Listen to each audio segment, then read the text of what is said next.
Hi, welcome to my channel, Hetty Dia. I'm here to educate you a little bit about nutrition and some tips on how you can reach your fitness goals. So today our topic is going to be on 3 common reasons on why we get fatter that are often misunderstood or disregarded. So reason number 1 is that our portions, our portion sizes are normally larger than they should be. Um, so therefore, if they're larger, then we tend to eat more, right? So if your plate is large, you're gonna fill that plate up. If you have a small plate, you're not gonna put as much on the plate. So that's very simple. So typically we have 3 meals a day, and so in order to kind of keep track of your portion sizes, my first recommendation would be to simply get smaller plates so that you fill less food on the plate. And that way, you can keep track of your portion sizes and make sure that you finish what's on your plate before you add more food to your plate, because most likely you'll probably be full by the end of your first plate. And if you're not, then my second recommendation is to eat slower. So too often we eat very fast and we're kind of chomping down our food to get to the next thing. At least in LA we are, so maybe in New York and the busy cities too. But that's usually why we don't actually get to enjoy our food and really take in the awareness of eating and feeling that fullness. So that's number 1. Portion sizes, getting a smaller plate uh, will help you eat less. So number 2 is timing of meals. So very often it's good. Okay, so it's good to eat when we're hungry, and it's good to eat or good to stop when we're full. That's typically what we want to follow, the natural cycles of our bodies and really listening to what our body is telling us.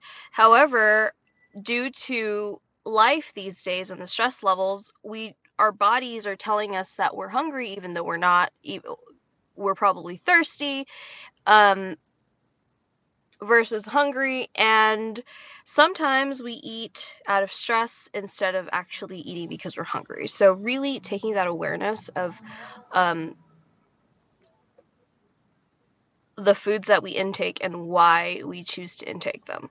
And that has to do with timing, because very often you'll find that we get hungry, usually at nighttime. We might be craving a nighttime snack. And then for some of us, we tend to skip breakfast, and that kind of messes up our circadian rhythm. So really having scheduled meals throughout the day and trying to have your meals around the same time every day. Typically, I recommend eating every 3 to 5 hours and not waiting longer than 5 hours, because then after the 5 hours, you're pretty much slowing down your metabolism, so that when you get your next meal, you have to restart all that up again, and the digestion your digestion is slowed down, and then your food doesn't absorb as quickly, and everything's just kind of delayed, so that by the end of the day, you still might have food inside of you that haven't digested fully, and then there comes dinner and you're eating even more when you're not you haven't fully digested lunch or even breakfast yet. So really keeping in mind the timing of your meals will make a big difference, and as I create more videos, I'm going to elaborate a little bit more on timing. But right now I'm just kind of introducing the different points that I want to focus on. And then the third point that I'd like to make is that we tend to eat too many carbohydrates and too much fat in one meal, in addition to protein. Now, most of us don't get enough protein, and so what I recommend is keeping your meals very simple. So for my clients, I always recommend eating having your protein, with every meal, and then having a source of carb, and then your source of fat also, but not having the same amount of carbs as you have fat. So really dialing down the fat or dialing down the carbs per meal. So for example, if you're going to have like a chicken and rice dish, make sure that you're not also adding like cheese and like avocado and oil, because the chicken naturally has, you know, animal fat, and it naturally has a little bit of fat in it, especially like depending on the type of chicken you eat. So you already have a little bit of fat content, and then so if you're also eating rice, that's a pretty large amount of carbohydrates.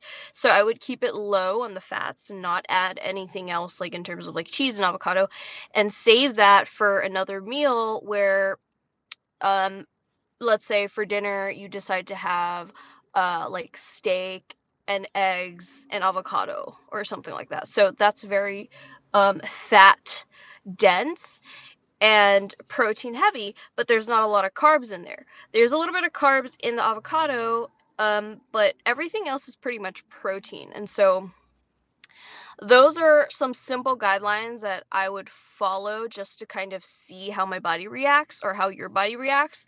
And like I said, everyone's different, because throughout the day and throughout the week, you want to get enough macronutrients, which is according to your body composition, whether it's, you know, throughout the day, you want to have 20% fat, 40%, 45% carbohydrates, and then the rest of the percents would be for protein. But then again, everyone differs, and depending on your activity level and your lifestyle, you're going to be intaking like a different amount of, you know, fats, carbs, and protein. So a little recap. So 3 points of why we keep getting fatter.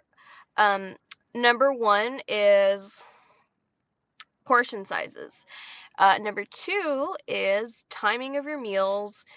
And then number 3 is the amount of carbs to the amount of fat to the amount of protein. Usually it's a very unbalanced amount, and we tend to have too much carbs or too much fat in each meal. So in my upcoming videos, I'm really going to elaborate on body types and what type of what kind of proportions between fat, carbs, and protein you should be intaking, and just little guidelines on what you can try on your own to see if it works best for you. But I wouldn't do anything too drastic, because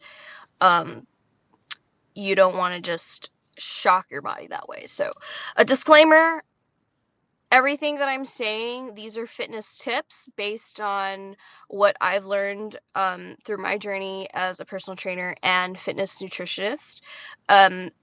In no way do I guarantee that if you follow these tips that you're going to lose weight and you're going to lose all the fat, and, you know, but it does bring awareness to how you're eating. And my whole philosophy is really being mindful of what type of food you're intaking, and the type of and like just like being educated on what you're consuming and what type of food you're consuming. So that's the most important part that I want you to take away. And if you have any questions, you can reach me directly via, can you do a message on YouTube? I don't even know, but my information is in the description below. Subscribe and like my video if this was helpful at all, and I'll be back with